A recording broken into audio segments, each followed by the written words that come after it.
Donc, bonjour à tout le monde. Merci beaucoup d'être présent ce matin pour ce webinaire.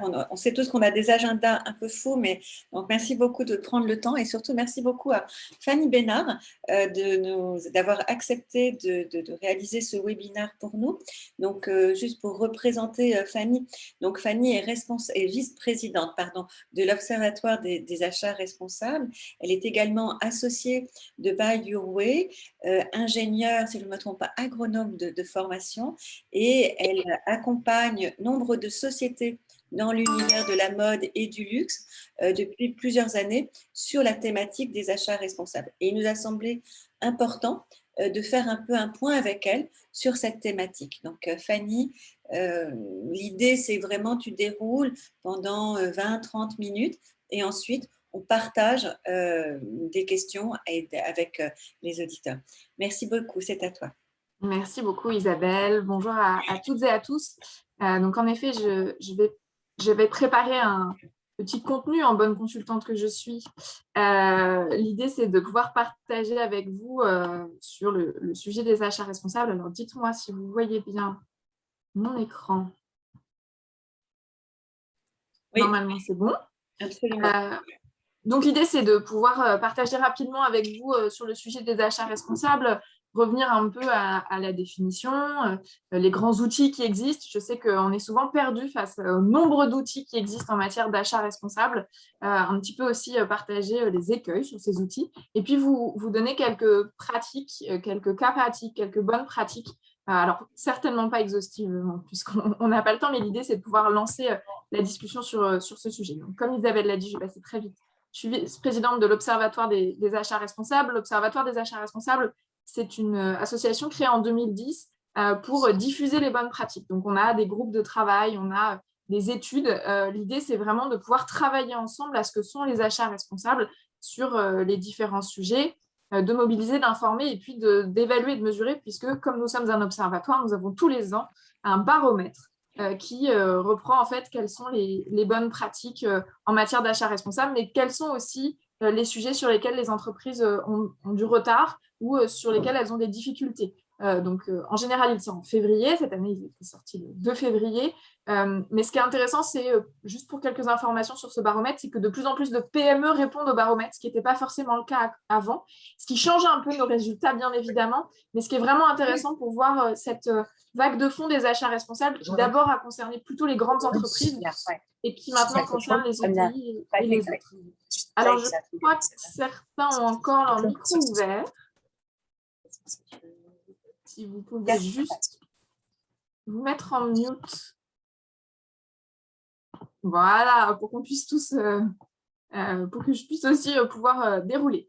Je voulais revenir sur la définition des achats responsables. Alors, je suis allée chercher celle de l'ISO 20400, qui est la norme internationale sur les achats responsables, pour aller un peu à la source et surtout à une définition qui fait consensus, mais que je trouve intéressante. Donc, un achat responsable, c'est un achat dont les impacts environnementaux, sociaux et économiques sont les plus positifs possibles sur toute la durée de vie et qui aspire à réduire le plus possible les impacts négatifs. Je trouve intéressante cette définition parce qu'elle repose la notion de responsabilité. Être responsable, c'est avoir conscience des impacts générés par les décisions qu'on prend. Et une fois qu'on est conscient de ces impacts, en général, on essaie de minimiser quand c'est négatif et d'optimiser quand c'est positif. C'est la même chose pour les achats responsables. L'idée, c'est d'avoir le plus d'impact positif possible et de réduire le plus possible les impacts négatifs. En prenant en compte ces différents impacts-là. Alors, on a l'habitude de dire que les acheteurs sont très orientés économiques, c'est normal, c'est l'invention de cette fonction-là, l'historique de cette fonction, elle est tournée vers le sujet économique, vers la préservation des marges de l'entreprise, mais c'est un peu une vieille version des acheteurs. Aujourd'hui, différents sujets sont passés par là, la qualité tout d'abord, où on a demandé aux acheteurs de faire attention à cette notion de qualité, aux notions de délai. Le coût qualité-délai est vraiment quelque chose qui est bien ancré chez les acheteurs. Et puis de plus en plus, en fait, ils font attention à leurs impacts globalement. Parfois, ils font des achats et souvent, ils font des achats responsables sans le savoir. Il y a des enjeux qui sont forts sur ces sujets de chaîne d'approvisionnement. Alors, j'imagine que vous connaissez tous le sujet du Rana Plaza, mais pour nous qui travaillons les achats responsables, ça a vraiment été la grande secousse, entre guillemets. Ça a été D'abord, il y a eu les cas Nike dans les années 90, enfin le cas Nike sur les usines de ballons, où on a eu un petit sujet, le boycott de la marque, etc. Mais ça a surtout touché Nike. Le Rana Plaza, c'est vraiment le secteur dans son ensemble qui est touché par ce sujet-là, par cette notion des ONG qui attaquent en disant « vous ne connaissez pas vos chaînes d'approvisionnement », etc. Et ça n'a pas touché que le secteur de la mode et du textile, ça a touché tous les secteurs, et notamment en France, ça a donné lieu à la loi sur le devoir de vigilance.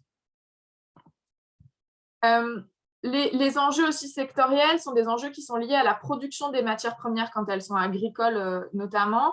Alors, il y a les enjeux environnementaux que vous connaissez bien, par exemple, sur la production du coton. Il y a aussi les enjeux sociaux. Et des enjeux sociaux, certains, on est très au fait de ces enjeux, les difficultés, le travail qui est difficile dans les champs, etc. Il y a les enjeux très connus, j'espère, par vous, sur les sujets de travail forcé en Ouzbékistan, etc. Mais on a aussi tout le sujet des travails migrants, notamment dans les productions agricoles, et là, par exemple, dans les champs de coton sur la frontière turco-syrienne. Ces enjeux, qu'ils soient environnementaux ou sociaux, ils sont parfois difficiles d'accès par les entreprises. On sait qu'il y a des enjeux, mais c'est d'aller définir quel est précisément l'enjeu. Et là, la difficulté, c'est de bien connaître sa chaîne d'approvisionnement. C'était le sujet quand il y a eu la catastrophe du Rana Plaza. C'est le sujet quand on travaille sur ces filières-là. Sur d'autres enjeux sociaux, il y a les enjeux de salaire. Donc là, c'est un exemple en Inde. Les enjeux de salaire, pourquoi c'est une difficulté? Parce que les entreprises nous disent souvent qu'elles sont confrontées aux lois locales, en disant, en fait, nous, on ne peut pas se mettre à la place du gouvernement local en termes de règles, etc. Il y a des conventions internationales qui existent, c'est sûr que tous les pays ne les ont pas ratifiées, et c'est sûr qu'il vaut mieux travailler main dans la main avec les fournisseurs, et je vous donnerai plusieurs exemples, pour leur permettre de comprendre pourquoi c'est avantageux aussi pour eux, en termes de qualité, en termes de performance, de travailler sur ces enjeux sociaux, plutôt que de travailler dans des conditions très difficiles. Se pose toujours la question, bien sûr, de combien on paye le produit initial. Sur les enjeux environnementaux, j'ai parlé des enjeux sur la production des matières premières. Il y a aussi les enjeux sur la transformation des matières premières. Là, par exemple, vous avez un exemple de pollution des eaux qui sont liées à des tanneries. Donc, c'est sûr que tout le traitement, que ce soit là des cuirs, mais aussi des textiles, engendre des enjeux de pollution qui peuvent être assez forts. Là, je vous montre des images du Bangladesh, de l'Inde, etc. C'est des choses qu'on peut retrouver aussi proches de nous, en Europe. On a toujours tendance à penser que les catastrophes ou la moindre prise en compte des sujets environnementaux sociaux est loin de nous.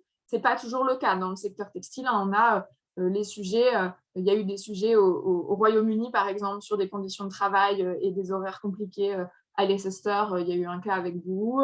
Il y a des sujets sur des pollutions des eaux, on peut en trouver en Italie, en Espagne, même en France. Donc, ce n'est pas juste parce que c'est loin qu'il y a du risque, ça peut être aussi parce que c'est proche de nous qu'il y a du risque. Et puis, il y a le sujet des Ouïghours, c'est un sujet dont vous avez certainement entendu parler, mais au-delà du sujet en lui-même, ce qui est intéressant, c'est de voir la mobilisation des ONG sur votre secteur en particulier. Sherpa est mobilisé sur tous les secteurs et Sherpa attaque bien d'autres entreprises que celles de la mode. Mais en tout cas, on voit que c'est régulièrement que les ONG font des campagnes sur le secteur qui est le vôtre. Et que c'est régulièrement qu'on a aussi cette communication médiatique. Au-delà, il y a des sujets sur les achats responsables où on en voit chez nos clients, mais qui restent un petit peu connus uniquement de certaines personnes qui s'intéressent à ces sujets-là ou d'un petit monde d'investisseurs, etc. Les sujets des droits de l'homme, et notamment dans la filière mode et textile, aujourd'hui sont de plus en plus sur la place publique, par exemple sur le sujet des Ouïghours. Alors, au-delà des enjeux sectoriels, en fait, qu'est-ce que doit contenir une démarche d'achat responsable et que j'appellerais d'achat responsable et vigilant? Être vigilant, c'est faire attention à quelque chose. En fait, il faut identifier. Identifier, c'est savoir quels sont les enjeux. Et quand je parle d'enjeux, ça peut être des enjeux négatifs, des risques, bien évidemment, mais ça peut être aussi des enjeux positifs d'opportunités, de développement, de nouvelles matières, de nouveaux process, de nouvelles façons de concevoir, etc. Mais la première chose, c'est d'identifier. Et en matière de risque, on va de plus en plus, vu ce qu'on vient de se dire sur le sujet médiatique, par exemple, avoir une obligation de résultat. C'est-à-dire aujourd'hui, on vit dans un monde où on ne peut plus dire en tant que marque, je ne sais pas. Je ne sais pas où c'est fabriqué, je ne sais pas d'où ça vient, je ne connais pas d'où vient la matière. Aujourd'hui, ONG bien sûr, mais consommateurs aussi, clients, demandent de plus en plus à dire, vous ne pouvez pas nous dire que vous ne savez pas d'où ça vient ou comment c'est fabriqué. Et puis après, il y a comment on traite.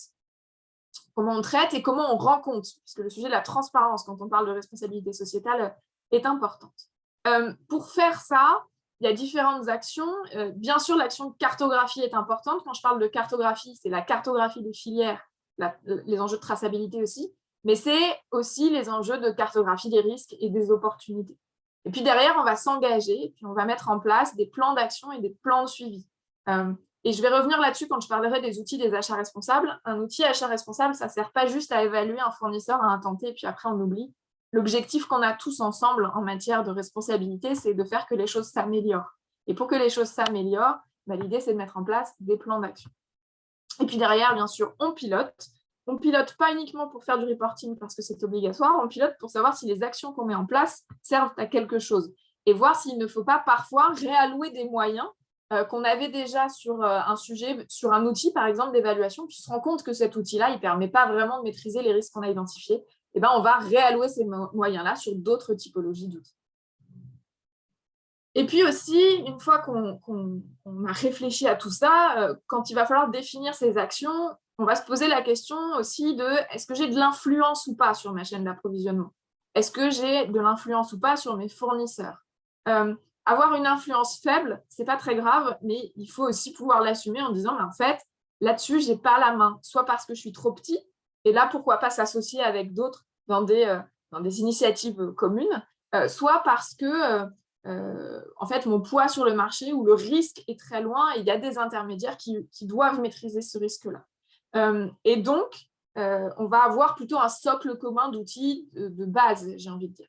Et puis, en fait, plus notre influence va être importante, plus notre capacité d'action va être importante sur les filières d'approvisionnement, plus on va se devoir, en fait, d'avoir un vrai impact et donc, derrière, de choisir les démarches et les outils d'achat responsable qui ont de l'impact sur les risques qu'on a identifiés. Donc, c'est aussi important de réfléchir comme ça. Moi, je vois souvent certains de mes clients qui arrivent avec des idées un peu toutes faites ou alors qui ont été chercher des outils chez des voisins, entre guillemets, en matière d'achat responsable, qui en fait sont des outils qui ne fonctionnent pas juste parce qu'on les a collés en pensant uniquement outils et pas un outil qui sert à traiter un risque qu'on aurait identifié avec l'influence qu'on a. Alors, ce schéma fait parfois un peu peur, mais il résume les outils des achats responsables. Quand on parle d'achat responsable, on a deux facettes de l'achat. Il y a qu'est-ce qu'on achète, le produit, et puis à qui on l'achète, le fournisseur.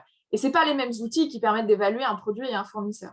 Donc déjà, quand nous, on arrive chez des clients qui n'ont que des outils fournisseurs, par exemple, on leur dit qu'il leur manque tout un pan de l'achat responsable. Ces outils-là sont des outils qui vont, et à chaque fois, je ne vais pas aller dans le détail, mais ce qui est important pour moi, c'est que vous voyez qu'il faut se poser les bonnes questions. Est-ce que ce sont des outils qui ne servent qu'à sensibiliser le fournisseur ou la personne qui fait le choix du produit, ou est-ce que c'est des outils qui servent vraiment à sélectionner, donc là on va être plus ou moins dans le contrôle, ou est-ce que c'est des outils qui servent même à améliorer? Et ce n'est pas la même chose, je vous le disais tout à l'heure, de juste sélectionner avec une barrière à l'entrée, par exemple, une checklist de référencement, des critères dans les cahiers des charges, voire un audit de référencement qui est là le contrôle le plus haut, où en fait on va juste mettre une barrière à l'entrée, on va dire go no go chez ce fournisseur-là ou sur ce produit-là, par rapport à des outils qui sont tout à droite de la matrice et qui sont des outils où on va venir améliorer soit la performance du produit, soit la performance du fournisseur. Alors, c'est sûr que plus on va vers la droite de la matrice, plus en termes d'investissement, d'ailleurs plus en termes de budget et de ressources humaines à y mettre, ça prend du temps, ça coûte de l'argent. Mais on ne va pas faire ça chez tous les fournisseurs. Et d'où l'importance de qu'est-ce que j'achète, à qui, c'est quoi ma capacité d'influence, quel est mon risque. Parce qu'en fait, moi, ce que je dis à mes clients, il vaut mieux avoir, avec les moyens qu'on a, 2-3 outils bien pensés de capacity building, enfin un capacity building ou une filière spécifique, et puis quelques audits chez des fournisseurs très à risque, et bien penser son produit, sur un périmètre plus restreint, mais où on est beaucoup d'enjeux, plutôt que d'avoir des outils qui sont moins bons, par exemple de l'outil de documentaire sur tous les fournisseurs. Parce que ça, déjà, c'est difficile à piloter et qu'en plus, on n'est pas vraiment dans la transformation des pratiques. Donc, c'est vraiment important, je vais m'arrêter sur cette slide-là, on pourra y revenir si vous avez des questions, mais de se poser les bonnes questions au regard de je vais utiliser tel outil parce que j'ai tel enjeu, parce que j'ai telle influence et surtout parce que je veux transformer ça ou ça.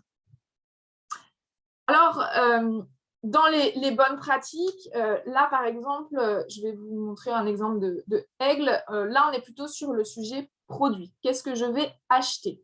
Et là, par exemple, Aigle est membre de Textile Exchange en 2020. C'est une ONG qui certifie et garantit les matières responsables vis-à-vis de l'environnement. Et avec plusieurs programmes de certification que vous devez certainement connaître pour certains, par exemple GOTS sur le coton. Mais l'idée, c'est de vous montrer que parmi les outils pour sélectionner des produits, il y a le fait d'aller chercher des labels. Alors, les labels, c'est super intéressant quand on est acheteur parce que c'est assez facile à gérer, entre guillemets. Je prends un produit labellisé et donc, c'est comment dire, voilà, c'est un peu un go-no-go, une barrière à l'entrée. J'achète un produit labellisé. Par contre, il va falloir savoir qu'est-ce qui se cache derrière les labels. Et nous, souvent, on forme les acheteurs à se poser les bonnes questions parce que derrière le label, il y a un enjeu de traçabilité. Est-ce que je suis labellisée sur toute la chaîne d'approvisionnement? Est-ce que j'ai un enjeu qu'on appelle de mass balance? Donc, je vais avoir une partie de ce que je reçois qui est labellisée, mais l'autre potentiellement pas.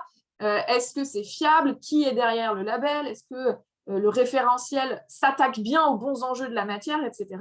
Et tout ça, c'est un travail préliminaire à faire avant de dire aux acheteurs, utilisez tel ou tel label, il est plus ou moins fiable. Un autre type d'action, c'est, là par exemple, c'est 1083 sur le délavage des jeans. Donc le délavage des jeans, c'est un enjeu à la fois environnemental sur les produits qui sont utilisés. C'était un enjeu social quand on faisait, et ça existe encore du sablage par exemple sur les jeans. L'idée, c'est aussi comment on va pousser les fournisseurs à inventer des choses, créer de nouvelles pratiques, créer de nouveaux process, voire créer de nouvelles matières. Là, juste avant le webinaire, je regardais le lancement du packaging d'un de nos clients qui est Chanel, mais là sur le parfum beauté, où ils viennent de lancer un bouchon de flacon de parfum en plastique biosourcé. Ce qui est intéressant derrière ça, c'est le travail qui a été fait avec le fournisseur. C'est-à-dire que dans l'article, il présente qu'il y a eu 47 pilotes avant de réussir à avoir le bon bouchon. Donc souvent, quand on travaille avec le luxe, il y a beaucoup de pilotes parce qu'il faut travailler régulièrement, il faut arriver à la bonne couleur, au bon rendu, etc. Mais souvent, c'est des partenariats très, très forts entre les marques et leurs fournisseurs. Et pour avoir nous travaillé avec Chanel, les fournisseurs de Chanel sont souvent contents de travailler avec Chanel parce qu'on va les stimuler sur ces innovations-là. Donc, parfois, on a peur parce qu'on se dit les fournisseurs ne vont pas vouloir y aller, etc. Moi, pour travailler sur ce sujet-là depuis de nombreuses années maintenant, vous avez toujours des fournisseurs qui ont très envie d'aller innover, d'aller chercher de nouvelles matières, d'aller penser des nouveaux process avec vous. Et donc, il ne faut pas hésiter à le faire. Un autre sujet qui est là, ce qu'on appelle du capacity building, donc c'était ce qu'il y avait tout à droite de ma matrice tout à l'heure en termes d'amélioration, c'est l'exemple de Gémeaux. Gémeaux est une marque qui fait énormément de choses en matière d'achat responsable. Et je voulais aussi vous montrer qu'au-delà des marques de luxe, dont j'ai pas mal parlé, qui investissent sur ces sujets-là et souvent avec de très bonnes pratiques, dans le secteur, on a aussi des marques de plus fast fashion, entre guillemets, qui ont des pratiques vertueuses en matière d'achat responsable. Tout ça pour dire que ce n'est pas que le luxe qui travaille ces sujets-là. Donc, Gémeaux a une équipe qui fait des audits fournisseurs. Ce qui est intéressant chez Gémeaux, c'est qu'il y a une équipe assez importante en interne qui fait ces audits-là. Et puis, il y a eu le Rana Plaza, et puis ils se sont rendus compte qu'il y avait des gros enjeux de sécurité chez Gémeaux.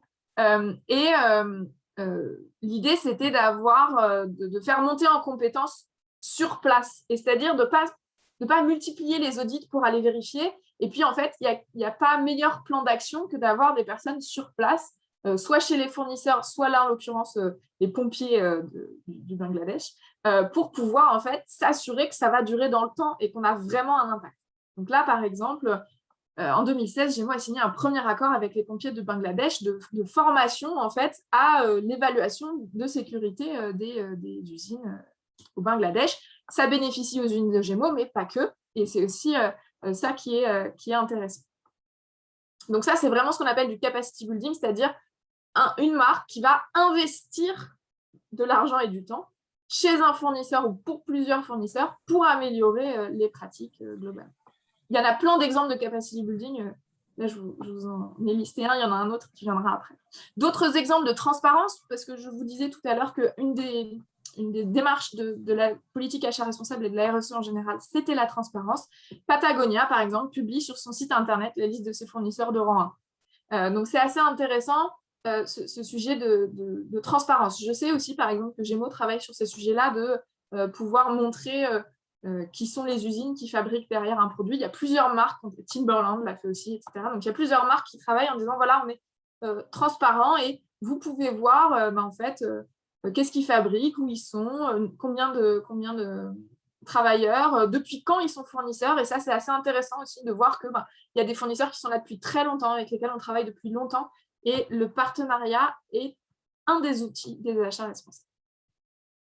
Un autre exemple de Patagonia, mais il y a d'autres marques qui ont travaillé sur ces sujets-là, le sujet des travailleurs migrants. Il y a des zones où c'est vraiment un enjeu sur la sécurisation de ces personnes, en fait.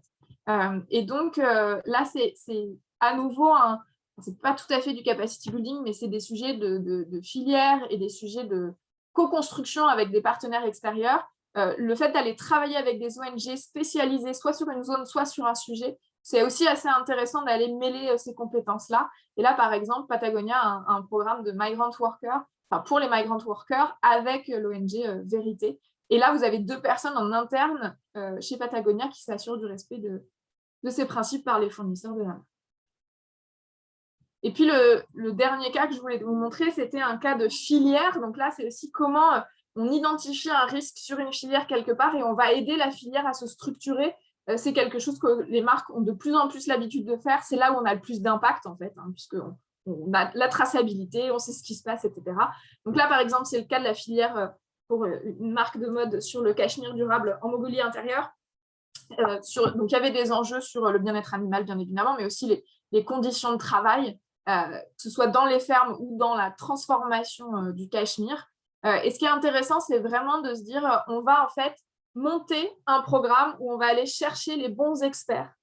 Donc, à la fois, par exemple, des experts locaux pour pouvoir gérer les différences culturelles qui peuvent avoir lieu sur une filière, le gouvernement local pour faciliter le déploiement, et puis des ONG, des compagnies d'audit, des consultants, pour pouvoir créer les bons référentiels avec les bonnes compétences. Donc là, par exemple, c'est l'ONG Agro et Véto Sans Frontières et une compagnie d'audit spécialisée. L'idée, c'était de créer un référentiel et de former en fait les différents acteurs. Et c'est en créant ces filières dédiées avec les bons experts qu'on a le plus d'impact. Alors, c'est sûr qu'on ne va pas faire ça sur toutes les filières que vous avez parce que c'est des gros projets. Mais par contre, c'est intéressant sur une filière phare, sur un produit très stratégique, sur une matière première très importante, d'aller monter en fait ces filières-là, parce que c'est là où vous sécuriserez le plus. Et c'est aussi à terme, là où en termes de communication, puisqu'en fait, on communique de plus en plus sur ces sujets d'achat responsable, voire même sur le produit final. Alors, on n'aura pas le débat ni sur l'affichage environnemental, ni sur l'affichage social aujourd'hui, mais parce qu'il y a beaucoup à dire. Mais en tout cas, il y a une demande d'avoir de plus en plus de transparence. C'est en créant ces filières-là que vous pouvez aussi communiquer le plus facilement et que c'est le plus générateur d'opportunités. Et puis, le dernier point que je voulais aborder avec vous, puisqu'on a vu, on a vu sur ma matrice, on peut évaluer les fournisseurs, évaluer les produits, mettre des barrières à l'entrée, améliorer les fournisseurs. La troisième composante d'un acte d'achat, c'est l'acheteur. Et souvent, on oublie dans les démarches achats responsables comment on doit aussi se comporter en tant qu'acheteur responsable. Et comment les pratiques achats peuvent avoir un impact sur les fournisseurs, voire sur les conditions de travail des personnes dans les usines ou dans les filières. Donc là, c'est une étude que Ulula, qui est une entreprise qui fait du Worker Voice, a fait sur 93 fournisseurs au Vietnam avec le Better Buying Institute. Et en fait, c'était de montrer... alors là, par exemple, c'était de comparer l'impact de la pandémie de Covid sur les difficultés pour les fournisseurs. Mais en fait, ce qui est intéressant, c'est de voir que la difficulté d'avoir de la prévision sur des commandes, ou les changements de commandes, parce que ça arrive pendant la pandémie, mais ça arrive aussi très souvent en dehors des périodes de pandémie. La pression sur les prix, l'extension des dates de livraison, les commandes qui sont annulées, les paiements en retard, etc. En fait, pendant la pandémie, déjà, ça a augmenté. Et moi, pour avoir fait le travail avec certains de mes clients, on s'est rendu compte que ceux qui avaient des démarches d'achat responsables, qui connaissaient très bien leurs fournisseurs, qui avaient déjà des démarches partenariales avec les fournisseurs, se sont beaucoup mieux sortis en termes d'achat parce qu'ils ont été livrés plus vite, parce qu'ils étaient les clients préférés de leurs fournisseurs. Et donc, en fait, ils ont eu moins de difficultés en termes d'achat, et notamment à la reprise, mais aussi pendant la pandémie et les confinements, à se faire livrer, par exemple, ou à pouvoir étendre des délais de paiement parce que les fournisseurs savaient qu'ils allaient être payés. Mais on sait aussi que, vous pouvez le voir à gauche, que ces actions-là ont un impact sur le stress du management, mais aussi à 23%, par exemple, vous voyez en bas à gauche, les heures supplémentaires qui augmentent chez les travailleurs. Que vous avez aussi une augmentation de l'utilisation de temporary work, donc d'intérimaires. C'est quoi la difficulté avec les intérimaires? C'est souvent qu'il y a des enjeux de sécurité, puisqu'ils sont moins bien formés, ils ont moins l'habitude de travailler sur les sites, par exemple, au-delà des enjeux de précarité, plus de turnover, mêmes enjeux de sécurité et de qualité, souvent aussi, et puis 11%, voire 12% d'augmentation de la sous-traitance qui n'est pas autorisée, enfin qui est autorisée, mais d'augmentation de la sous-traitance. L'augmentation de la sous-traitance, vous multipliez vos risques. Vous connaissez moins les sous-traitants, vous les avez forcément pas toujours évalués, etc. Donc, 6% de baisse de la productivité des travailleurs. Donc, en fait, ce qui est intéressant, au-delà du fait que ces chiffres viennent de la pandémie, c'est que toutes ces pratiques-là ont un impact sur la responsabilité de vos fournisseurs. Et en fait, les évaluer, les auditer, leur envoyer des questionnaires en disant il faut que vous soyez bon sur les sujets sociaux ou environnementaux, mais à côté, on a des pratiques qui font que vous allez baisser cette performance, c'est un peu le serpent qui se mord la queue. Et en termes d'achat responsable, c'est ne pas se comporter en tant qu'acheteur responsable. Voilà ce que je voulais vous dire ce matin. Mais par contre, j'ai plein de temps pour répondre à vos questions. Merci infiniment, Fanny. C'était extrêmement clair et très intéressant. Alors, je ne sais pas s'il y a d'ores et déjà des questions que certains souhaitent poser. Moi, je vais avoir tout de suite une première question pour toi. Nous sommes Paris Good Fashion, donc on est typiquement on essaye de mutualiser nos moyens, mutualiser nos actions pour accélérer la transition. C'est vraiment notre volonté. Et quand tu parlais justement de la publier les fournisseurs de rang 1, ça a été un des engagements qui a été pris par les membres qui ont lancé la consultation citoyenne. Donc c'est quelque chose que l'on veut pousser. Comment nous, en mutualisant, on pourrait accélérer, améliorer ces achats responsables d'une filière, et notamment il y a un gros sujet sur lequel on travaille au travers d'un groupe sur l'agriculture régénératrice qui est le coton bio. Aujourd'hui, il y a pénurie, inflation sur les labels et les cotons bio, pas forcément toujours une transparence et une efficacité. Comment pourrions-nous faire? Qu'est-ce que tu nous conseillerais? On est en train de réfléchir à des pistes. Est-ce qu'on va jusqu'à soutenir de la production localement, etc. Est-ce qu'il y a d'autres initiatives en ce sens? Il y a plein de possibilités. Il y a des possibilités, justement, comme tu disais, Isabelle, d'aller soutenir, et là, c'est ce que je parle quand je parle soit de capacity building, soit de filière, d'aller soutenir soit une zone spécifique où on va essayer de développer les choses. Donc là, avec, au-delà d'experts sur les sujets agronomiques qui vont aussi aider les producteurs à changer leurs pratiques pour aller vers de bio. Il y a aussi comment je fais mon modèle économique. Pour avoir moi travaillé sur des filières, il y a des gros enjeux de construction du modèle économique et on peut réussir, alors moi c'était pas sur du bio, c'était sur du bas carbone, mais on peut réussir à avoir un modèle économique qui soit gagnant-gagnant et pour les producteurs et pour les acheteurs. Ça demande souvent aux acheteurs de changer leur façon d'acheter.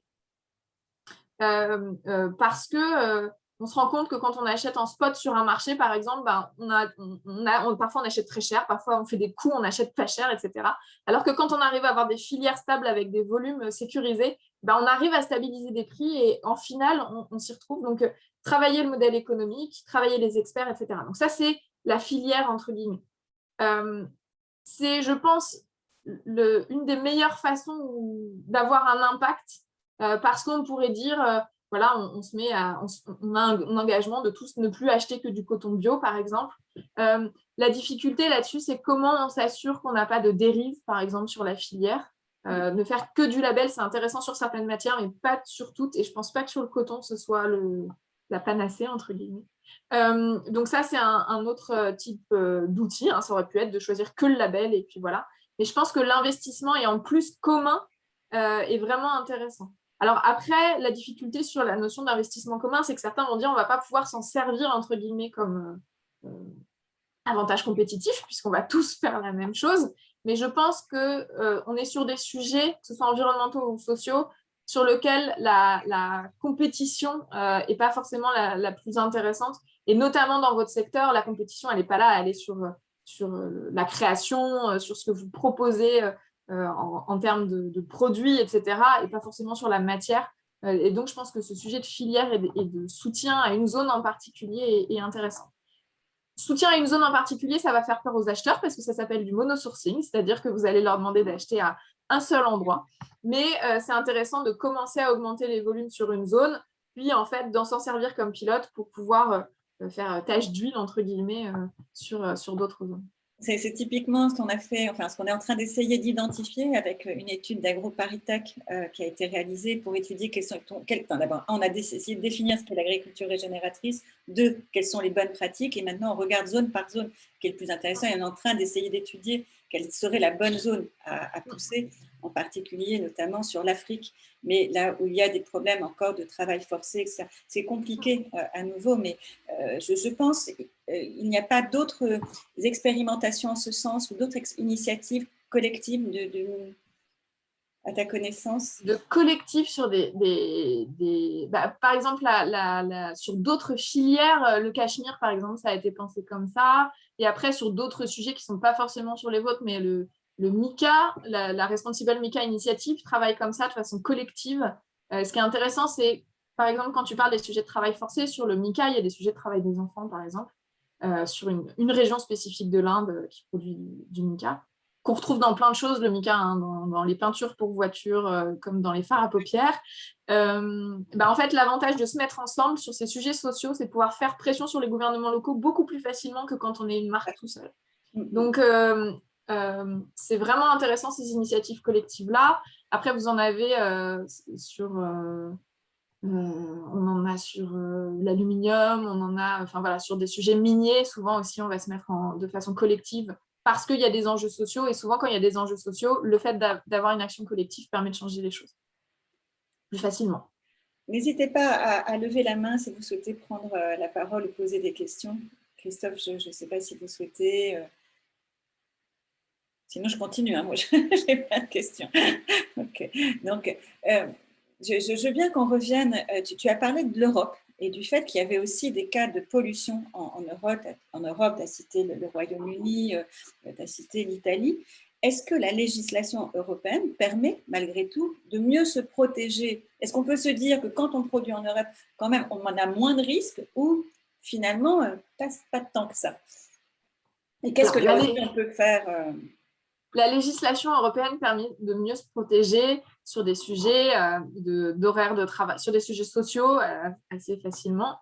Alors, pas forcément partout en Europe. Et on a des sujets de conditions de travail difficiles. Je parlais au UK et en Italie, mais souvent, des outils beaucoup plus simples que ceux que j'ai cités là, comme un audit fournisseur, permettent de assez facilement identifier qu'un fournisseur ne tient pas la route. Donc, souvent, c'est des sujets, c'est pas forcément... Alors, il y a moins de risques, oui, mais c'est surtout que des outils plus simples vont permettre de régler les enjeux. Sur les sujets environnementaux, c'est un petit peu pareil. On va avoir peut-être moins de risques parce que la réglementation est forte, mais par exemple, vous avez en Chine, nous, on a des clients qui se sont retrouvés avec des usines fermées du jour au lendemain en Chine pour des sujets environnementaux. Donc, on a toujours l'impression aussi que parce que c'est loin, ils sont moins bons, entre guillemets, ou c'est moins sécure sur des sujets, il y a certaines régions de Chine où c'est pas forcément, je dis pas toutes, mais certaines régions de Chine où c'est pas forcément le cas. Donc, on peut être un peu plus sécure sur certains sujets. Ça n'empêche pas qu'il y a des enjeux de travail de migrants en Espagne, en Italie, de conditions de travail difficiles. Et c'est là que la cartographie vous permet de dire, je sais que dans mon secteur, dans telle zone, il y a un enjeu, et que des outils plus simples vont me permettre de maîtriser ces enjeux. Je veux bien qu'on revienne un instant sur la Chine, puisque la question des Ouïghours a été extrêmement importante et a bouleversé une partie et à juste titre, il n'y a aucun, on ne conteste pas ça, la production et remet en question en fait toute la collaboration avec la Chine. Est-ce qu'aujourd'hui, tu as des informations? Comment évolue la situation? Est-ce qu'il y a une amélioration de la région? Est-ce qu'il y a une opacité complète et on n'a pas d'informations? Est-ce qu'il y a un déplacement de la production ailleurs? On a entendu parler de déplacement de la production ailleurs, parce que les premières marques ont commencé par dire on arrête d'acheter dans cette zone. Donc là, on était vraiment sur une notion de zone. Et donc, on sait qu'il y a eu des déplacements. Après, c'est très opaque. Au niveau de l'Europe, on sait qu'il y a la présidente de la commission qui a parlé du fait de ban les produits qui viendraient, mais pour savoir que ça vient, justement, c'est plus uniquement une seule zone, pour savoir les fournisseurs, etc., ça demande de l'investigation. Et ça demande des outils qui n'étaient même pas sur ma slide, qui sont des outils d'investigation. Alors, ça existe. Souvent, on les utilise pour les investissements, ces outils-là. En fait, avoir des gens, souvent c'est des consultants qui vont aller investiguer sur une entreprise. Souvent, c'est fait quand on fait une due diligence avant d'investir, en fait. Mais ça peut être utile sur des filières d'approvisionnement. Donc aujourd'hui, c'est assez opaque sur le sujet des Ouïghours. On sait qu'il y a des déplacements, on sait que c'est pas très clair. Et c'est là que des outils encore plus puissants d'investigation sont intéressants et qui pourraient être là collectifs à nouveau. C'est-à-dire que là, on n'est pas sur un sujet compétitif. Et avoir des marques qui collectivement se mettent ensemble pour aller parler à un gouvernement, par exemple, ça existe. Ce n'est pas forcément des initiatives, elles ne sont pas forcément publiques, mais ça existe. Et d'avoir des marques qui se mettent collectivement en disant on va financer une investigation sur une zone pour savoir ce qui se passe, c'est-à-dire ne pas attendre que ce soit les médias qui le fassent et que ça arrive dans Cache Investigation, mais que ce soit des marques qui se mettent ensemble et c'est des prestations qui existent, ça c'est possible aussi. On reviendra notamment sur le Bangladesh, tu as parlé de Gémeaux et je pense qu'il y a aussi beaucoup de marques comme Eram, etc. qui sont présentes. Aujourd'hui, il n'y a pas d'expérimentation, je crois, de collectif, alors que ça pourrait être intéressant sans doute sur ces investigations de travailler collectivement. Une question qui est posée par Ghislaine ou Guylaine, je ne sais pas quelle est la prononciation. Qu'a apporté Rich sur la connaissance des fournisseurs et notamment ce qui se passe aux Émirats, grands acheteurs, quid du lien avec le travail forcé, les boutiques? Alors, je pense que ce que Guylaine voulait dire sur la connaissance des fournisseurs, c'est que REACH, en effet, la réglementation REACH sur le sujet du traitement des produits chimiques, comme c'était réglementaire, a poussé en fait les entreprises à poser des questions à leurs fournisseurs sur l'utilisation de certains produits chimiques. On a vu arriver dans les audits des passages sur la gestion des produits chimiques et notamment quand on va en audit, regarder dans les stocks qu'est-ce qu'il y a, est-ce que c'est réglementaire, pas réglementaire, etc. Donc ça, c'est en effet la réglementation a poussé à un certain nombre de choses. Sur les Émirats, il y a des gros sujets sur le... Alors, on a pas mal entendu parler de la Coupe du Monde au Qatar. Donc ça, c'est des gros projets.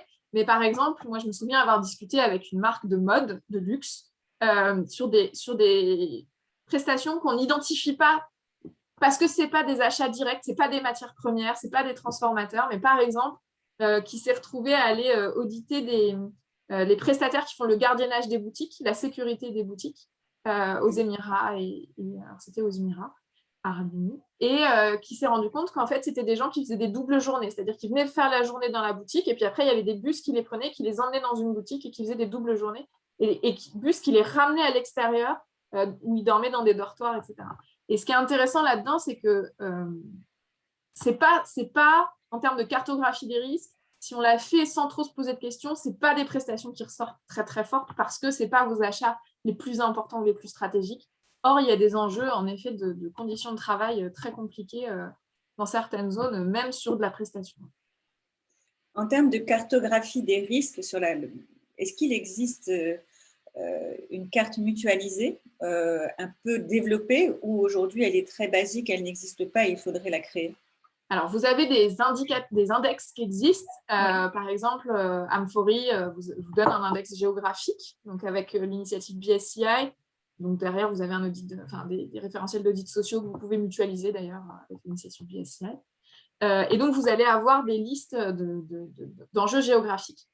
Mais nous, ce qu'on fait quand on fait des cartographies des risques, c'est qu'on commence par prendre ça en disant, voilà les grands enjeux des zones où vous approvisionnez, voilà à peu près les grands enjeux de ce que vous achetez, mais là-dedans, on va aller prendre ce qu'on estime être le plus stratégique ou là où vous avez le plus d'influence. Je reviens à ma notion de capacité d'influence. Et on va aller faire un travail supplémentaire pour aller creuser ça. Parce que juste avoir des index, c'est pas suffisant. Parce que ça dépend de la façon dont vous achetez, quelle est votre typologie de portefeuille fournisseur, qu'est-ce que vous achetez concrètement, etc. Et donc, oui, vous allez avoir des choses qui sont, par exemple, mutualisables, etc., qui sont intéressantes, mais que souvent, nous, on va vous proposer d'aller creuser pour pouvoir avoir plus d'informations encore. Et justement, pour venir croiser des enjeux de la zone, le secteur, comment vous achetez, en quoi le risque il est plus fort chez vous ou pas. Je vois qu'Ali avait une question. Oui, absolument. Merci. Bonjour à toutes et à tous. Alors, ce n'est pas vraiment une question, c'est un partage de ressenti, un dilemme que je rencontre aussi dans mon travail d'auditeur et de sourceur en ce qui concerne la notion de certificat, de label. Je me demande en fait si on n'atteint pas une limite ou s'il faut peut-être repenser le modèle dans le sens où ça tend à recentraliser en fait les productions et que souvent, surtout en ce qui concerne le végétal, le problème c'est la monoculture. J'ai tenté déjà depuis 2013 de proposer des productions éparpillées, même pour le Cachemire notamment, qui développe le désert de Gobi. Mais le fait d'avoir l'hégémonie finalement de ces labels, on recentralise toutes ces propositions de matières premières à ces gisements. Et parfois, ça ne résout pas le problème, notamment le mica. En étant allé sur place, j'ai tout simplement conseillé à mon client de se retirer parce qu'on était dans un gisement qui était labellisé. Et on est parti en chercher un autre, en fait, au Népal. Donc, ils ont fait le choix, en fait, d'aller en explorer un autre tout nouveau. Et pour conclure mon témoignage, je voulais aussi parler de Bicorp, qui, alors, en mon humble avis, j'ai vraiment l'impression qu'ils prennent des décisions un petit peu trop seuls, ce qui est un peu contraire au principe de partage de valeurs pour un sujet international, et qui a décidé récemment de déclassifier l'alpaga péruvien, sachant que pour moi, il est amplement plus écologique que le Cachemire, sachant que c'est le seul pays qui a au même endroit les éleveurs d'animaux, les préleveurs de laine et les tisserands, ce qui évite en fait de l'impact carbone. Donc, on n'a pas eu à négocier, on n'a pas eu à discuter, ça s'est pris de manière unilatérale, cette décision. Et donc, voilà, je suis vraiment dans une période de gros dilemme où je sais qu'on ne peut pas faire sans les labels, mais en même temps, les labels atteignent une certaine limite. Je ne sais pas ce que tu en penses, Fanny.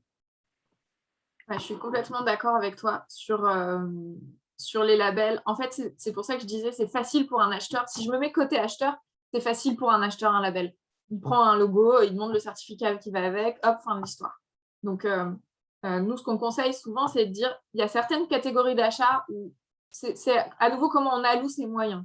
Il y a certaines catégories d'achat où peut-être on n'a pas trop d'influence sur la filière et où on sait qu'on a besoin de certaines matières. Et donc, on va dire, OK, on y va, on prend un label et on essaie de prendre le meilleur possible, ou j'allais dire parfois le moins pire, qui existe. Mais c'est certainement pas suffisant sur des filières très à risque ou sur des filières très stratégiques. Et là où je te rejoins, c'est que le tout label, en fait, fait qu'on se retrouve aussi avec des productions qui sont toujours les mêmes. D'un point de vue agronomique, par exemple, on va se retrouver avec une production qui sont toujours les mêmes. Sur une zone, en fait, l'explosion d'un label, si toutes les marques se disent, voilà, maintenant j'achète tous labellisés, en fait, économiquement, on va avoir une logique de, en fait, on va faire que ça, et puis en fait, comme c'est là qu'on va avoir de la valeur, et on va faire que ça, on va acheter que ça, et en effet, on se repose les problèmes de monoculture qui, environnementalement parlant, ne sont pas du tout la solution. Donc en fait, c'est sûr que le label, nous, on va le conseiller pour certaines matières, sur certaines filières, pour certains clients, où en fait, on n'a pas trop d'influence et c'est une façon de se sécuriser. Mais certainement pas en se disant que c'est la panacée et que ça va régler tous les problèmes. D'autant plus que les labels, même les meilleurs, ont tous des failles. C'est-à-dire que même tous les standards, il y a des sujets qui ne sont pas abordés, etc. Donc, c'est pour ça que je reviens sur quand on peut mettre les moyens sur une filière ad hoc ou travailler comme tu peux le faire pour aller sourcer une matière, connaître les fournisseurs, vraiment monter ces filières-là. je pense que c'est la meilleure solution sur des filières très stratégiques. Et encore plus le fait de pouvoir le faire potentiellement de façon commune. Sur Bicorp, moi, je suis très partagée sur sur Bicorp en général. Donc, Est-ce que tu peux expliquer pourquoi, Fanny? Sachant, enfin, je dis ça parce que, notamment autour de la table, de plus en plus d'entreprises, ce qui crée un mouvement extrêmement positif dans notre univers, se tourne vers le référencement Bicorp. Donc, quelles sont tes réserves, quels sont les points positifs de Bicorp? Alors, le point positif de Bicorp, c'est de faire se poser des questions. C'est-à-dire que des dirigeants de bonne volonté qui se posent la question de quels sont leurs impacts, prendre le référentiel Bicorp, c'est intéressant pour commencer une démarche parce que ça fait se poser les bonnes questions. Là où j'ai des réticences, encore pour l'instant, c'est sur, pour moi, une démarche de responsabilité, alors que ce soit sur les achats ou de responsabilité sociétale en général, elle est très spécifique à l'entreprise. En fait, la RSE d'une entreprise, c'est sa RSE à elle et c'est quels sont ses impacts à elle. Donc, la standardisation est toujours un petit peu compliquée pour moi quand je pense comme une puriste de la RSE. En tant que consultante, parfois, on est obligé d'aller dans ce type de démarche-là. Mais si je pense comme une puriste de la RSE, je trouve que c'est un peu compliqué. La deuxième chose, c'est le système de certification Bicorp, qui est encore un petit peu léger à mon goût, avec des évaluations qui, pour l'instant, se font encore beaucoup à distance, pas forcément... et on voit le biais de la vérification terrain, c'est ça? Ouais, Guylaine faisait partie avec moi du groupe de travail de la plateforme RSE sur les labels et on a auditionné Bicorp et on a essayé de les pousser un peu sur ce sujet de la certification et ils parlent d'audit alors qu'ils ne font pas vraiment des audits. Et moi, j'ai toujours un problème avec l'évaluation documentaire pour avoir déjà vu des grosses différences entre ce qu'on envoie comme document et la réalité sur le terrain. Donc, je suis partagée parce que ça permet à des entreprises de structurer, de faire un projet commun. C'est une marque aussi qui est intéressante. Moi, je sais qu'il y a plein de salariés qui sont hyper motivés, hyper engagés quand leurs entreprises s'engagent sur ces sujets-là. Donc, c'est positif sur un certain nombre de points. J'ai plus de réserves sur le système de certification et sur la standardisation. D'accord. Et le fait que ce soit aussi basé sur les États-Unis, si je ne me trompe pas, la législation, etc. Oui, c'est très anglo-saxon. C'est une vision aussi très anglo-saxonne de la responsabilité sociétale. Hein, donc qui a des hiatus avec, la vision européenne. Je veux bien aussi qu'on revienne un instant, tu parlais de capacity building, sur ce qui s'est passé au Bangladesh. Tu as parlé de Gémeaux, donc d'autres entreprises françaises de fast fashion, je citais Eram avec Gémeaux, mais Etam également.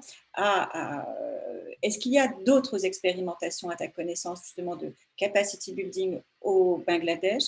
Comment évolue la situation? Parce qu'on revient toujours sur 2013 et le Rana Plaza qui est une date fondamentale, mais depuis, il y a un nouvel accord l'accord a été renouvelé pour post-Rana Plaza pour les conditions de travail. Est-ce que la situation évolue véritablement ou pas véritablement? Quels sont les conseils que tu donnerais? Est-ce que c'est de soutenir, d'accompagner certains fournisseurs?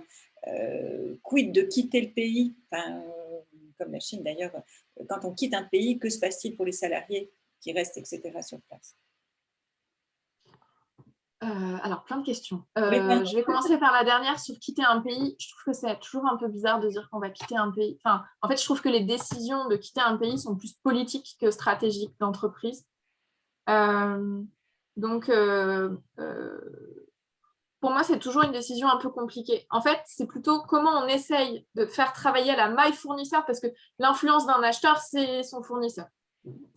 Donc, comment on peut essayer de faire s'améliorer les fournisseurs, et les fournisseurs qui participaient à des programmes ou qui participent à des programmes s'améliorent. Hein, et on voit, nous, on a des clients qui nous disent que ces fournisseurs-là ont des pratiques qui sont de plus en plus vertueuses, c'est Gémeaux, mais pas que. Enfin, oui, ça s'améliore quand on met les moyens et quand on accompagne les fournisseurs. Donc, c'est une façon de répondre à non, il n'y a pas besoin de quitter le Bangladesh parce que c'est possible. Mais après, quitter le Bangladesh, c'est aller où? Certains quittent le Bangladesh pour aller dans des pays où il y a pas ce type de programme, où c'est encore pire, où on a entendu parler d'H&M qui est en Éthiopie, etc. Enfin, où en fait les conditions vont être encore plus difficiles. Donc, non, pas si c'est pour faire ça. Quitter le Bangladesh pour rapatrier en France ou en Europe, pourquoi pas. Il y a de plus en plus d'entreprises qui font du nearshoring. Se pose la question derrière du business model, hein, parce que quand on fait de la fast fashion, nearshoring, ça veut dire payer plus cher. Payer plus cher quand enfin, ça change la façon dont on fait ça change son modèle économique. Donc, là, à nouveau, si je suis une puriste de la RSE, je vais dire oui, changeons nos modèles économiques. Changeons la façon dont on fait des choses, faisons des produits plus durables dans le temps, donc potentiellement un peu plus chers, donc on peut les rapatrier, etc. Et là, derrière, se pose la question plus philosophico-politique de est-ce qu'on abandonne un pays qui est, par exemple, là, pour le Bangladesh, l'usine du monde en matière de textile, et donc qu'est-ce qu'on fait si tout le monde s'en va?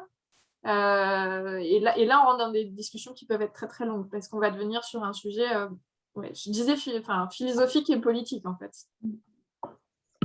Tu parlais de l'Éthiopie et effectivement, Ali disait la nouvelle Chine de la Chine. Mais est-ce que, je parlais tout à l'heure de la culture de coton bio, je pense au Bénin, je pense à d'autres pays. Est-ce que sur cette zone géographique, dans un continent, est-ce que tu sens des prises en compte, une prise de conscience, des améliorations de production? Est-ce que c'est une zone qui évolue positivement ou qui est très embryonnaire, où les progrès sont encore très embryonnaires? Alors, nous, mon associé a passé 2 ans et demi à Dakar et maintenant est à Madagascar depuis plus de 3 ans. Et donc, on a cette vision des évolutions qui sont lentes, avec des prises de conscience qui sont variables.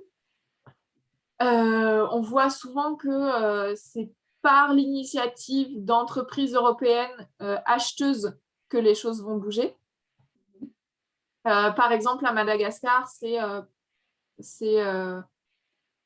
parce qu'il y a des demandes en fait des clients que ça se structure. Et donc, oui, ça bouge. Après, ça bouge doucement. Et en plus, qu'on voit, par exemple, quand on parlait des sujets agronomiques, il y a un gros enjeu de compétences, en fait. En fait, souvent, que ce soit en Afrique de l'Ouest ou là pour Madagascar, donc les 2 zones que je connais le mieux, en fait, c'est souvent des jeunes qui vont aller se former en Europe et qui ne reviennent pas toujours derrière. Et donc, il y a un enjeu qui se fait de compétences sur place. Mais après, il y a des choses qui bougent. Enfin, en Afrique de l'Ouest, il y a le Forum RSE Afrique qui a lieu depuis plusieurs années. Il y a à Madagascar, la Madagascar est en train de se doter d'une stratégie RSE. Donc oui, ça bouge. Et c'est souvent parce qu'on va demander la valorisation de matière. C'est souvent parce que les acheteurs vont demander de la valorisation de matière, etc. Mais il y a des choses qui bougent. Et comme le disait Guylaine, il y a aussi des entrepreneurs notamment en Afrique de l'Ouest, en Côte d'Ivoire, par exemple. La Côte d'Ivoire bouge beaucoup sur ces sujets de responsabilité sociale. C'est là où juste pour terminer, sur la question de l'influence, je pense, et pardon pour conclure et revenir aussi par rapport à Paris Good Fashion. Aujourd'hui, on va terminer l'année, nous serons 100 membres, donc avec des grands groupes, avec des plus petites marques, avec des distributeurs, avec des sociétés de la tech et autres. Et on a une capacité, je pense, sur ces thématiques-là, à pouvoir justement jouer un rôle important. Et c'est des questions sur lesquelles, enfin, peut-être qu'on pourra vous solliciter ou vous inclure dans la réflexion, puisque je pense que l'intérêt qu'on a tous pour faire avancer les achats responsables, c'est qu'il y ait une filière complète qui se mette en branle. Je ne sais pas si tu es d'accord. Si, je suis d'accord. Non, mais c'est sûr que les mouvements de filière font que les choses bougent. Et c'est sûr qu'il vaut mieux le faire avant des catastrophes du type Rana Plaza. Ok. Alors, s'il n'y a pas d'autres questions, je vais te libérer, te remercier surtout au nom de tout le monde infiniment pour la qualité et la précision de ta conférence. Donc, on ne manquera pas de diffuser et de partager donc, ce webinaire avec tout un chacun et je me permettrai de revenir vers toi bientôt pour parler coton bio, et filières et zones, etc. Merci infiniment à tout le monde. Merci, bonne journée. Au revoir.